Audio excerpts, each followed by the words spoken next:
की शुरुआत में हमें स्कॉटलैंड के एक समुंदर को दिखाया जाता है जिसमें नेहा नाम की एक लड़की डूब रही होती है, जो जीवन, मृत्यु और प्यार के बारे में सोच रही होती है। और ये सोचते सोचते वो बेहोश हो जाती है। लेकिन नेहा को बचा लिया जाता है, जिसे हम हॉस्पिटल में देखते हैं, जहाँ वो 3 हफ्तों तक बेहोश रहती है। और कहानी भी 3 हफ्ते बाद से शुरू होती है।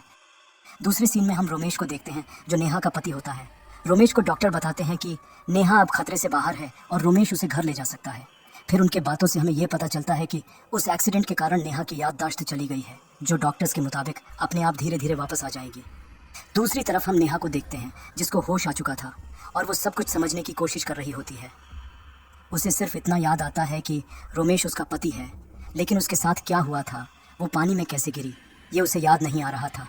तभी रोमेश उसे लेने वहाँ आता है और दोनों बाहर निकल जाते हैं। बाहर जाकर रोमेश कार लाने जाता है तो नेहा एक बच्चे से बातें करने लगती है। लेकिन तभी उस बच्चे का चेहरा एक डिमोनिक चेहरे में बदल जाता है और नेहा से कहता है कि अब वो नहीं बचेगी, जिसे देख नेहा बहुत घबरा जाती है लेकिन कुछ नहीं कहती। फिर दोनों एक हेलीकॉप्टर से समुंदर के रास्ते घर जाने लगते हैं, जहाँ नेहा को एक आइलैंड पर एक आलीशान महल दिखता है, जिसे देख उसे याद आता है कि वही उनका घर है। जिसका मतलब था कि चीज़ों को देखकर नेहा की याददाश्त धीरे धीरे वापस आ रही थी। रोमेश बताता है कि उस आइलैंड पर उन दोनों के अलावा कोई नहीं रहता और वहाँ मोबाइल का सिग्नल भी नहीं आता। सिग्नल के लिए उन्हें एक पहाड़ी पर जाना पड़ता है। आइलैंड पर उतर के दोनों उस मैंशन तक पहुँच जाते हैं, लेकिन उस मैंशन के सभी दरवाजे जाम रहते हैं। मतलब इतना आलीशान मैंशन जो इस वीरान से आइलैंड पर है, लेकिन उसमें ना तो कोई नौकर चाकर है, ना ही कोई नेटवर्क जिससे मदद बुलाई जाए, और ऊपर से दरवाजे भी जाम हैं। खैर, तो अंदर जाने का दरवाज़ा नहीं खुल रहा था, तो रोमेश पीछे के रास्ते से वो दरवाज़ा खोलने चला जाता है और नेहा वहीं रहती है और उस जगह को देख याद करने की कोशिश करती है। तभी वो खिड़की पर गेट आउट लिखा हुआ देखती है, जिसे देख वो समझ नहीं पाती। अचानक एक भयानक हाथ खिड़की पर आता है, जिसे देख नेहा डर जाती है। और तभी रोमेश वो दरवाज़ा अंदर से खोलकर वहाँ आ जाता है। नेहा देखती है कि वो लिखा हुआ और वो भयानक हाथ दोनों गायब हो गए हैं। लेकिन रोमेश के पूछने पर नेहा कुछ नहीं बताती और दोनों घर के अंदर चले जाते हैं। घर के अंदर जाकर नेहा बहुत से बॉक्सेस को देखती है, जिस पर रोमेश बताता है कि उनका बहुत बड़ा बिजनेस था, लेकिन कोविड के कारण उनका बिजनेस ठप पड़ गया, जिस कारण उन पर बहुत सारा कर्जा हो गया। और इस सिचुएशन को देख नेहा ने ही सजेस्ट किया था कि ये मैंशन 2 लोगों के लिए बहुत बड़ा है, तो इसे एक होटल बना दिया जाए। एक बात तो सही है, इस कोविड ने हमें कुछ चीज़ें सिखाई हैं, लेकिन इसके बदले में काफ़ी कुछ छीन भी लिया है। कोविड ने हमें वर्क फ्रॉम होम के फ़ायदे और परिवार के साथ वक्त बिताना सिखाया है, लेकिन बदले में कोविड ने लोगों के सिर्फ जान ही नहीं ली है, बल्कि उसके वजह से कितने बिजनेस ठप पड़ गए, कितने किसानों ने आत्महत्या कर ली और कितने लोगों की जॉब चली गई। लेकिन ज़िंदगी जीने के सही मायनों का हमें पता चल गया है। खैर, तो इस बात से नेहा खुश तो बहुत होती है कि उसने इतना स्मार्ट सजेशन दिया था, लेकिन फिर उदास भी हो जाती है क्योंकि उसे कुछ याद नहीं आ रहा था। नेहा की ये उदासी दुख और बेबसी में बदल जाती है जब वो अपने और रोमेश की तस्वीर देखती है। नेहा कहती है कि इन तस्वीरों में नेहा की आंखों में प्यार साफ साफ दिख रहा है, लेकिन उसे वो प्यार महसूस क्यों नहीं हो रहा।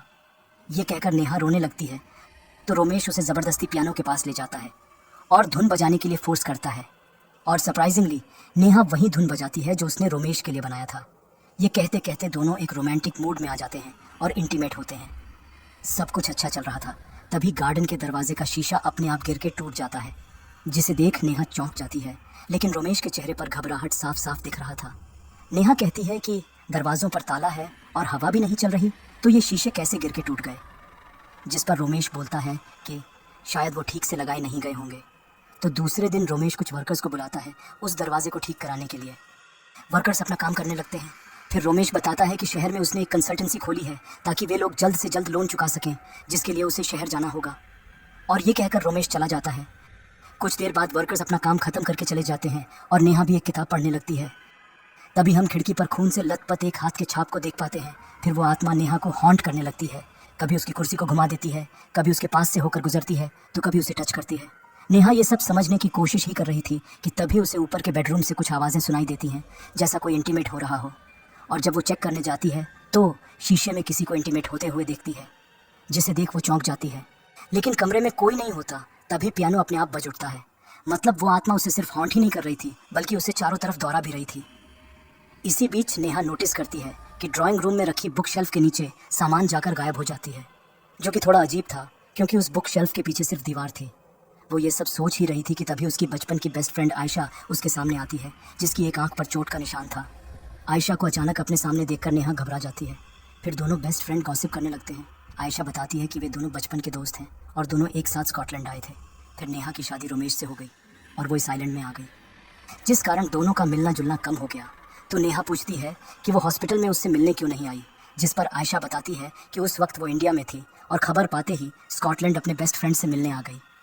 ये कहकर आयशा नेहा को रोमेश के खिलाफ भड़काने की कोशिश करती है। फिर आयशा नेहा को वो सभी चीज़ें पूछती है, जैसे अजीब आवाज़ें सुनना, किसी के होने का एहसास होना और चीज़ों का गायब हो जाना, जिसे सुनकर नेहा चौंक जाती है कि उसे इतना कुछ कैसे पता। जिस पर आयशा बताती है कि ये मैंशन हॉन्टेड है और वो रूह नेहा से नफरत करती है, जो सुन के नेहा के होश उड़ जाते हैं। आयशा की बातें नेहा के दिल और दिमाग पर हावी हो जाती हैं और नेहा रोमेश को और इस मैंशन को शक के निगाहों से देखने लगती हैं। इसमें नेहा की कोई गलती नहीं है। एक इंसान जिसकी याददाश्त चली गई हो, उसके लिए क्या सच है और क्या झूठ, ये जान या समझ पाना बहुत मुश्किल होता है। आयशा के जाने के बाद नेहा की नज़र एक एलिवेटर पर जाती है जो ख़राब थी, जिसके बारे में रोमेश बताता है कि ये एलिवेटर ग्राउंड फ्लोर और बेसमेंट तक जाती है। फिर नेहा सीधे रोमेश को इस मैंशन के हॉन्टेड होने के बारे में कन्फ्रंट करती है और बताती है कि आज उसकी दोस्त आयशा आई थी और उसने ही उसे ये सब बताया है। जिस पर रोमेश उसे एक लेटर देता है जो आयशा ने नेहा को उसकी शादी से पहले लिखा था, जिसमें यही सब लिखा हुआ था कि ये मैंशन हॉन्टेड है और रोमेश अच्छा लड़का नहीं है, उससे शादी मत कर, वगैरह वगैरह। जिस पर नेहा पूछती है कि आयशा रोमेश को क्यों इतना नापसंद करती थी। तो रोमेश बताता है कि क्योंकि आयशा नेहा से जल्दी है। दोनों इंडिया से साथ स्कॉटलैंड आई थी, लेकिन नेहा को सब कुछ मिल जाता है, एक प्यार करने वाला पति, रुपये पैसे, शानो शौकत, और आयशा को कुछ भी नहीं मिला। इसीलिए वो नहीं चाहती थी कि नेहा की ज़िंदगी में रोमेश आए। रोमेश की बात सुनकर नेहा को उसकी बात जेन्युइन लगती है और दोनों फिर से इंटीमेट होते हैं।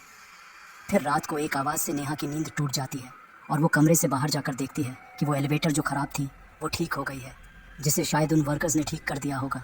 तो नेहा उस एलिवेटर में चली जाती है और हम एक आत्मा को उस लिफ्ट के ऊपर देखते हैं। नेहा के अंदर जाते ही वो एलिवेटर अपने आप स्टार्ट हो जाती है और उसे सीधे बेसमेंट में लेकर जाती है। बेसमेंट में नेहा को एक लॉक्ड डोर दिखता है जहाँ से उस मैंशन के लेक के पास पहुँचा जा सकता था। मतलब इस आइलैंड में आने जाने के सिर्फ 2 ही रास्ते थे, एक था हेलीकॉप्टर और दूसरा वो लेक, जिसका मतलब था कि वो आत्मा नेहा को कुछ बताना और दिखाना चाहती है और अपने होने का एहसास भी दिलाना चाहती है। अब वो आत्मा कौन है, क्यों वो नेहा को ही टारगेट कर रही है, वो इंटीमेट वाला दृश्य क्या है और बेसमेंट में क्या राज छुपा हुआ है, ये सब हमें बहुत जल्द पता चलेगा। खैर, तो नेहा को उस बेसमेंट में स्कॉटलैंड पुलिस डिपार्टमेंट के किसी इंस्पेक्टर देवदत्त सिन्हा का विजिटिंग कार्ड मिलता है। इन सबसे अब तक नेहा परेशान हो चुकी थी। एक तरफ था उसका प्यार रोमेश, जो इस मैंशन के हॉन्टेड होने से इनकार कर रहा था। दूसरी तरफ थी उसकी दोस्त आयशा, जो रोमेश को गलत और इस मैंशन को हॉन्टेड बता रही थी। और इन सब के ऊपर नेहा को इस घर में किसी के होने का एहसास हो रहा था। तो इन सब के पीछे का राज जानने के लिए नेहा उस इंस्पेक्टर से मिलने लेक की तरफ जाती है, जहाँ एक टाइम टेबल के हिसाब से एक फेरी आती जाती रहती थी।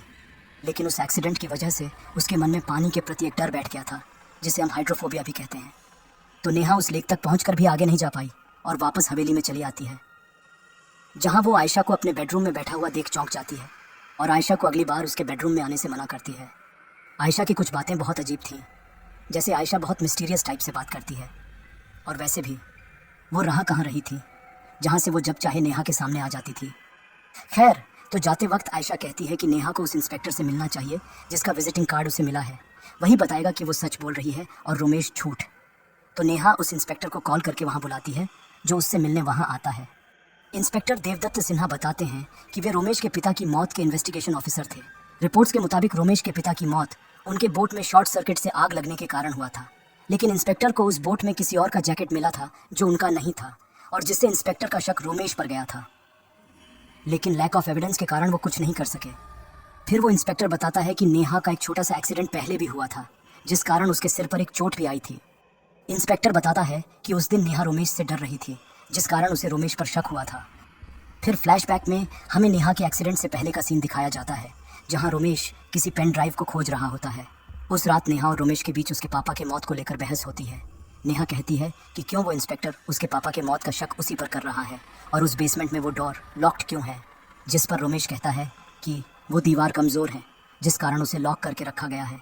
नेहा नहीं मानती तो वो उस दरवाजे को खोलने जाती है और रोमेश उसे रोकने की कोशिश करता है, और इसी हाथापाई में नेहा के सिर पर चोट लग जाती है और उस इंस्पेक्टर का विजिटिंग कार्ड भी वहीं गिर जाता है जो नेहा को प्रेजेंट टाइम में मिला था। फिर कहानी प्रेजेंट टाइम में वापस आती है। अब तक नेहा को उसके याददाश्त जाने से पहले की कहानी काफ़ी हद तक पता चल चुकी थी, लेकिन उस छोटे से एक्सीडेंट से लेकर उसके पानी में गिरने तक की कहानी अभी भी उसके लिए अनजान थी। फिर जाने से पहले वो इंस्पेक्टर नेहा को बताता है कि रोमेश उससे झूठ बोल रहा है, और उस छोटे से एक्सीडेंट के ठीक 2 दिन बाद ही नेहा पानी में गिर गई थी, जिस कारण उसका मेमोरी लॉस हुआ था।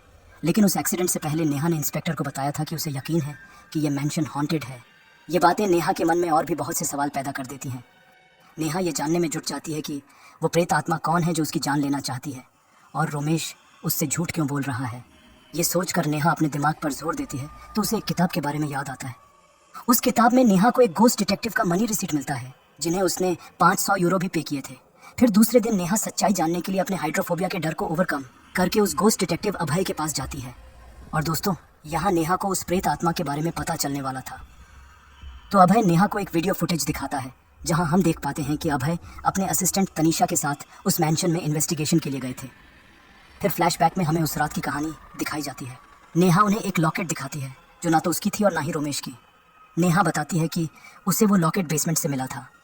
उस लॉकेट को देख तनीषा बताती है कि आत्मा किसी चीज़ या घर से खुद को जोड़ लेती है ताकि वो अपने टारगेट इंसान से अपना बदला या अपना काम निकलवा सके, जिसे पता करने के लिए उन्हें वो चीज़ खारे पानी में यानी सॉल्ट वाटर में डालनी होगी। और अगर वो आत्मा इससे झूरी होगी तो उस आत्मा की ताकत आधी से भी कम हो जाएगी और पानी का रंग लाल हो जाएगा। ये कहकर जैसे ही तनीषा उस लॉकेट को सॉल्ट वाटर में डालने जाती है तो वो लॉकेट अपने आप उस बुक शेल्फ के नीचे जाकर गायब हो जाती है, जिसका मतलब था कि वो आत्मा उस लॉकेट से जुड़ी हुई है। नेहा ने ये पहली बार देखा था, जिसे देख वो चौंक जाती है। नेहा कुछ समझ पाती कि तभी वो आत्मा तनीषा को पोजेस कर लेती है और एक डिमोनिक आवाज़ में ज़ोर ज़ोर से कुछ बोलने लगती है। और देखते ही देखते उसका चेहरा बहुत लंबा हो जाता है, जिसे देख सभी बहुत डर जाते हैं। फिर कहानी प्रेजेंट टाइम में वापस आती है। अभय बताता है कि उस घटना से तनीषा बहुत डर गई थी और वो नेहा को उस मैंशन से जितने जल्दी हो सके दूर चले जाने को कहता है, क्योंकि इससे नेहा की जान को खतरा हो सकता है। जिस पर नेहा कहती है कि चाहे उसकी जान ही क्यों ना चली जाए, लेकिन उसे जानना है कि ये आत्मा किस लड़की की है, क्योंकि रोमेश को भी इस आत्मा के बारे में ज़रूर पता है। जिसका मतलब है रोमेश उस लड़की के बारे में कुछ तो जानता है जो वो छुपा रहा है। और उस लड़की की कहानी को जाने बिना नेहा के प्यार की कहानी आगे नहीं जा पाएगी। ये कहकर नेहा वापस उस मैंशन में चली जाती है। फिर रात को नेहा हॉल में एक कैमरा को लगाती है ताकि अगर कोई आत्मा हो तो वो कैमरा में कैप्चर हो सके। वो आत्मा नेहा को दिखाती है कि वह इस मैंशन में इंटीमेट होती थी। नेहा डरते हुए ये सब देख ही रही थी कि तभी वो आत्मा अचानक नेहा के सामने आके उसे डरा देती है, जिस कारण नेहा के हाथ से वो कैमरा गिर जाता है और वो भी उसी बुक शेल्फ के नीचे जाकर गायब हो जाता है। नेहा को पता था कि चीज़ें उस बुक शेल्फ के नीचे जाकर गायब हो जाती हैं, लेकिन फिर भी वो हिम्मत करके उसके नीचे देखने लगती है। लेकिन सरप्राइजिंगली इस बार उसे वही पेन ड्राइव मिल जाता है जो रोमेश खोज रहा था जब उनकी पहली बार बहस हो रही थी। तो उस वीडियो फुटेज में नेहा देखती है कि रोमेश को भी उस आत्मा के बारे में पता चल गया था। तभी रोमेश वहाँ आ जाता है, जिसे कन्फ्रंट करने पर वो नेहा को बताता है कि ये आत्मा रोमेश के वजह से नहीं बल्कि नेहा के कारण है। और ये कहकर रोमेश नेहा को एक कहानी सुनाता है। रोमेश बताता है कि उनकी शादी के कुछ साल बाद रोमेश को किसी काम से इंडिया जाना पड़ा था। तब नेहा शहर में घूमने गई थी, जहाँ उसकी मुलाकात उसके बचपन के दोस्त शाइना से हुई और उन दोनों की दोस्ती बहुत गहरी हो गई। नेहा तो शाइना को अपनी दोस्त ही मानती थी, लेकिन शाइना के मन में कुछ और ही था। एक दिन नेहा ने शाइना को मैंशन में इनवाइट किया ताकि दो दोस्तों को कुछ प्राइवेसी मिल सके गपशप करने के लिए। लेकिन शाइना इसी मौके की तलाश में थी और उसने नेहा के ड्रिंक्स में ड्रग्स मिला दिया और उन दोनों के इंटीमेसी का एक वीडियो बना लिया। फिर जब रोमेश इंडिया से वापस आया तो शाइना ने उसे वो वीडियो दिखाया और उस वीडियो को वायरल कर देने की धमकी देकर उससे 50,000 पाउंड्स की मांग करने लगी। लेकिन रोमेश के पास इतने पैसे नहीं थे। इनफैक्ट वो तो भारी कर्जे में डूबा हुआ था, तो इतने पैसे कहाँ से देता।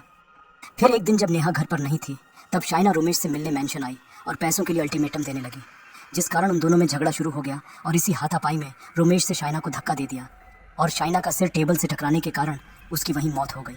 जिसके बाद रोमेश ने शाइना की लाश को बेसमेंट के दरवाजे से बाहर ले जाकर समुद्र में फेंक दिया था। ये सब करके रोमेश नेहा को बचाना चाहता था। ये कहानी सुनकर नेहा को फिर से रोमेश पर प्यार आ जाता है, क्योंकि रोमेश ने उसके लिए इतनी तकलीफ़ें झेली। फिर दोनों मिलकर शहर चले जाते हैं ताकि एक दूसरे के साथ अच्छा वक्त बिता सके। लेकिन हम देख पाते हैं कि एक सस्पिशियस लड़की उनका पीछा करती रहती है और रात को वही सस्पिशियस लड़की नेहा से मिलने आती है और शॉकिंगली ये रिवील होता है कि वही असली आयशा है, जिसे जानकर नेहा चौंक जाती है कि अगर ये आयशा है तो आज तक आयशा बनकर कौन उससे मिलने आती थी।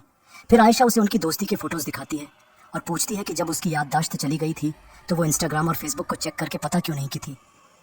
और जब नेहा बताती है कि उस आइलैंड में इंटरनेट नहीं है तब आयशा बताती है कि उस आइलैंड में इंटरनेट है और रोमेश ने ही आज तक उसे धोखे में रखा है, जिसका मतलब रोमेश ने अब तक नेहा से सिर्फ झूठ ही बोला था, असल बात कुछ और थी। आयशा बताती है कि जब नेहा का एक्सीडेंट हुआ था तब आयशा इंडिया में थी और वो रोज़ रोमेश को कॉल करके नेहा के बारे में पूछती थी और जब उसने बताया कि वो नेहा से मिलने स्कॉटलैंड वापस आ रही है तब रोमेश ने उसका कॉल उठाना बंद कर दिया ताकि वो एक नकली आयशा को उसके सामने रख सके। लेकिन असल बात तो कुछ और है जो हमें बहुत जल्द पता चलेगा। फिर आयशा नेहा को बोलती है कि वो कल उसे किसी के पास लेकर जाएगी जिनसे उन्हें असलियत का पता चलेगा, लेकिन इसका पता रोमेश को नहीं लगनी चाहिए। दूसरे दिन रोमेश को किसी काम से दूसरे शहर जाना था, तो नेहा बहाना बना के वहीं रुक जाती है। और रोमेश के जाने के बाद आयशा नेहा को लेकर हॉस्पिटल जाती है, जहां हम एक व्यक्ति को बिस्तर पर लेटा हुआ देख पाते हैं जो कॉमा में होता है। आयशा बताती है कि ये व्यक्ति एक साइकिक है जो हमारी दुनिया और आत्माओं के दुनिया के बीच एक मीडियम का काम करके लोगों की मदद करता है। और उनकी बेटी जो खुद भी एक साइकिक है, वो अपनी साइकिक शक्ति से उनकी बातों को समझकर नोट्स लिखती है। लेकिन जब नेहा उस व्यक्ति का हाथ पकड़कर बैठती है तो वह व्यक्ति अचानक उठकर जोर जोर से भाग जाओ चिल्लाने लगते हैं और मॉनिटर पर रशियन भाषा में कुछ लिखा हुआ आता है। उनकी ऐसी हालत देख उनकी बेटी चौंक जाती है और डॉक्टर्स आकर उन्हें संभालते हैं। फिर उनकी बेटी नेहा को बताती है कि मॉनिटर पर किसी बोट गैराज में जाने के लिए लिखा था। इसके बाद नेहा वापस मैंशन चली आती है, जहां वह घर के अंदर नहीं जाती बल्कि सीधे उस बोट गैराज की तरफ चली जाती है, जहां उसे वही लॉकेट मिल जाता है जो उस बुक शेल्फ के नीचे जाकर गायब हो गया था जब घोस्ट इन्वेस्टिगेटर आए थे। नेहा ये सब सोच ही रही थी कि तभी वो आत्मा उसे पानी में गिरा देती है, जहां वो एक लाश को देखती है जिसे एक पत्थर से बांधकर पानी में रखा गया था और उसके भी चेहरे पर वही निशान है जो उसकी नकली आयशा के चेहरे पर थी। जिसका मतलब अब तक नकली आयशा बनकर कोई इंसान नहीं बल्कि वो आत्मा नेहा से मिल रही थी, जिसका असली नाम माया है। और उसकी कहानी इस कहानी का रुख ही बदल देगी, जिसका खुलासा बहुत जल्द होने वाला है। खैर, तो इसके बाद नेहा सीधे जाकर रोमेश से मिलती है और उसे सच बोलने के लिए फोर्स करती है, और तब जाकर रोमेश इस पूरे कांड की सच्चाई का खुलासा करता है। तो हुआ कुछ ऐसा था कि रोमेश और नेहा की शादी से पहले नेहा अपने परिवार वालों से मिलने इंडिया गई हुई थी और दोनों फ़ोन पर प्यार भरी बातें करते थे। तो एक दिन रोमेश किसी रेस्टोरेंट में नेहा से फ़ोन पर बात कर रहा था और उसी रेस्टोरेंट में माया भी थी, जिसके गले में हम उसी लॉकेट को देख पाते हैं जो उसकी फेवरेट थी और जिसमें उसकी आत्मा बसी हुई है। तभी एक शख्स रेस्टोरेंट में आकर अंधाधुंध गोलियां चलाना शुरू कर देता है, जिससे बचने के लिए रोमेश और माया दोनों एक कप बोर्ड में छुप जाते हैं और दोनों के मन में एक अनोखा एहसास जगता है। उस मुठभेड़ में माया घायल हो गई थी, तो रोमेश उसे अपने घर लेकर आता है। रोमेश के घर जाकर माया रोमेश और उसके पिता की तस्वीर देखती है, लेकिन कुछ नहीं कहती और वहाँ से चली जाती है। दूसरे दिन रोमेश फिर से माया से अचानक मिल जाता है। वे दोनों बात कर ही रहे थे कि तभी दो बंदे आकर माया को रेस लगाने को कहते हैं और माया वो एक्सेप्ट भी कर लेती है और माया वो रेस जीत भी जाती है, जिसके बाद रोमेश को माया से प्यार हो जाता है और दोनों इंटीमेट होते हैं। लेकिन दोस्तों, वो रेस खतरनाक था, एकदम फास्ट एंड फ्यूरियस टाइप की फीलिंग आ रही थी। सच्ची मैं वो सीन देखकर तो मेरे आधे पैसे वसूल हो गए और बाकी का फिल्म की कहानी से। लेकिन इस पूरे इंसिडेंट से हमें एक बात पता चल जाता है कि माया एक संकी टाइप की लड़की थी। खैर, तो उसके बाद रोमेश को ये एहसास होता है कि उसकी शादी नेहा से होने वाली है, तो वो अपने जज्बातों को रोकता है। लेकिन तब तक बहुत देर हो चुकी थी। दोनों की आंखों में एक दूसरे के लिए प्यार का जुनून साफ दिख रहा था। तो एक बार फिर दोनों इंटीमेट होते हैं। फिर एक दिन रोमेश अपने पिता से मिलने मैंशन जाता है, उन्हें ये बताने कि वो नेहा से शादी नहीं कर सकता क्योंकि वो माया से प्यार करने लगा है। लेकिन उसके पापा उल्टा उसे ही झटका दे देते हैं, ये बता के कि उन्होंने शादी कर ली है। और गेस व्हाट, उनकी पत्नी और कोई नहीं बल्कि माया थी, जिसे देख रोमेश को माया के पूरे प्लान का पता चल जाता है। असल में माया सिर्फ एक संकी टाइप की लड़की ही नहीं थी, बल्कि वो एक गोल्ड डिगर भी थी। रोमेश माया के जाल में पूरी तरह से फंस चुका था और उस दिन से हर रात रोमेश के पिता के सो जाने के बाद माया रोमेश के कमरे में आने लगी थी। लेकिन एक दिन रोमेश हिम्मत करके अपने पापा को माया की सच्चाई बताने जाता है। इससे पहले कि वो कुछ कह पाता, उससे पहले ही माया उसके पिता के सिर पर एक फ्लावर वेस से वार करके मार डालती है, जिसे देख रोमेश बहुत गुस्सा हो जाता है और पुलिस को कॉल लगाने जाता है। तो माया उसे फिर से ब्लैकमेल करने लगती है। माया बताती है वो पुलिस को बताएगी कि रोमेश ने उसे पाने के लिए अपने पिता की ही जान ले ली है। ये सुनकर रोमेश बौखला जाता है और दोनों में हाथापाई शुरू हो जाती है। और इसी हाथापाई में माया को धक्का लग जाता है और वो सीधे जाकर बरामदे के शीशे को तोड़कर बाहर गिर जाती है और वहीं मारी जाती है। और तभी हम देख पाते हैं कि माया के चेहरे पर वो चोट का निशान है जो उस दरवाजे के शीशे से लगी थी, और यही निशान हमने उस लाश और नकली आयशा के चेहरे पर देखी थी। यहाँ हमें कुछ बातें और डाउट्स क्लियर होते हैं। जब रोमेश और नेहा ने उस शीशे को अपने आप टूट कर गिरा हुआ देखा तो रोमेश को उस वक्त यही सीन याद आ रहा था। दूसरी बात यह कि रोमेश को पता था कि नेहा से असली आयशा नहीं बल्कि माया की आत्मा ही नकली आयशा बन के नेहा से मिल रही है। रोमेश शायद जान के भी अनजान इसलिए बन रहा था ताकि जब तक माया की आत्मा नेहा के पास रहेगी तब तक वो रोमेश को परेशान नहीं करेगी और वो अपना काम कर सकेगा। क्या सेल्फिश टाइप का बंदा है, मतलब एक आत्मा उसके प्यार से मिल रही है और उसे कोई फ़र्क ही नहीं पड़ रहा, जबकि उसे पता है कि वो आत्मा नेहा से नफरत करती है और उसकी जान भी ले सकती है। खैर, तो रोमेश के सामने अब 2 लाशें थीं जिसका इल्ज़ाम अब सीधे उस पर आता। फिर रोमेश उन दोनों के लाश को एक जहाज़ में ले जाकर जला देता है और ऐसा सेटअप करता है कि लगे जहाज़ में शॉर्ट सर्किट होने के कारण दोनों मारे गए। लेकिन माया मरी नहीं थी, जिस कारण वो आग से बच के वापस आ जाती है। लेकिन उस आग के कारण वो पूरी तरह जल चुकी थी और भयानक दिख रही थी। माया को जिंदा देख रोमेश उसे मार के पानी के अंदर एक पत्थर से बांध कर रख देता है ताकि जैसे ही उसे मौका मिले तो वो उसकी लाश को ठिकाने लगा सके। लेकिन माया की आत्मा ने उसे वो मौका कभी नहीं दिया। फिर कहानी प्रेजेंट टाइम में वापस आती है। रोमेश बताता है कि इस मैंशन के डील के लिए वो इतने दिन तक भाग दौड़ कर रहा था, जो अब हो भी गया है। और नेहा को वो पेपर्स दिखाने स्टडी रूम में जाता है और तभी माया उस पर पूल स्टिक से हमला करके जख्मी कर देती है। माया की आत्मा रोमेश को किसी भी हालत में इस आइलैंड से जाने देना नहीं चाहती, तो वो एक भयानक रूप में उनके सामने आती है। तभी नेहा को तनीषा की वो बात याद आती है कि अगर उस लॉकेट को सॉल्ट वाटर में डाल दिया जाए तो उस आत्मा की ताकत आधी से भी कम हो जाएगी, और उसके बाद अगर उसे जला दिया जाए तो वो आत्मा भी खत्म हो जाएगी। ये सोचकर नेहा रोमेश को बोट की तरफ भेज देती है और खुद उस लॉकेट को लेकर किचन में चली जाती है, क्योंकि आत्मा एक वक्त पर दो जगह पर नहीं हो सकती। तो नेहा किचन की तरफ भागती है और माया की आत्मा भी उसके पीछे जाती है। और इससे पहले कि माया की आत्मा नेहा तक पहुंचे, नेहा किचन में जाकर उस लॉकेट को एक सॉल्ट वाटर में डाल देती है, जिससे माया की आत्मा शांत हो जाती है। ये देख नेहा आग जलाने के लिए पेट्रोल खोजने लगती है और हम देख पाते हैं कि माया अपनी बची कुची शक्ति से उस कटोरी को धीरे धीरे करके गिरा देती है और वापस अपनी ताकत पा जाती है और नेहा पर हमला कर देती है। लेकिन तब तक नेहा आग जला चुकी थी, तो नेहा उस लॉकेट को उसी आग में फेंक देती है और माया की आत्मा जलने लगती है। और मौका पाकर नेहा रोमेश के पास पहुंच जाती है, जो अब तक धीरे धीरे उस बोट तक पहुंच चुका था, और दोनों मिलकर उस आइलैंड से निकल जाते हैं, क्योंकि माया की ताकत सिर्फ उस आइलैंड तक ही सीमित थी। और इसी के साथ ये सीन यहीं कट हो जाती है। दूसरे सीन में हम रोमेश को देख पाते हैं, जो उस हादसे के कारण चल फिर नहीं पा रहा था। नेहा रोमेश से प्यार करती थी, जिस कारण वो इंसानियत के खातिर उसके ठीक होने तक उसके साथ थी। लेकिन अब रोमेश ठीक हो चुका था, तो नेहा कहती है कि वो रोमेश से प्यार तो ज़रूर करती है, लेकिन जो धोखा और झूठ उसने नेहा को दिया और बोला है, उस कारण वो अब इस रिश्ते में और नहीं रह सकती। और ये कहकर नेहा रोमेश की ज़िंदगी से हमेशा हमेशा के लिए चली जाती है। इस फिल्म की एंडिंग एक हैप्पी एंडिंग नहीं, बल्कि एक सैड एंडिंग पर ख़त्म होती है। लेकिन जो नेहा ने किया वो सही है, क्योंकि एक रिश्ते में प्यार का होना ज़रूरी है, और प्यार के लिए भरोसा और सच्चाई का होना उससे भी ज़्यादा ज़रूरी है। रोमेश ने नेहा से इतने झूठ बोले हैं कि अब नेहा के लिए उस पर ट्रस्ट कर पाना मुश्किल था। और जो कहानी रोमेश ने माया और उसके पिताजी के बारे में सुनाई थी, उसमें भी कितनी सच्चाई थी वो सिर्फ रोमेश को ही पता है, लेकिन फिर भी नेहा ने उसे ही सच माना। दोस्तों, अगर आपको ये एक्सप्लेनेशन अच्छी लगी हो तो इसे लाइक कर देना, और अभी तक सब्सक्राइब नहीं किए हो तो सब्सक्राइब भी कर देना। इसी के साथ ये मूवी यहीं समाप्त हो जाती है। तो चलिए मिलते हैं दूसरी मूवी एक्सप्लेनेशन में।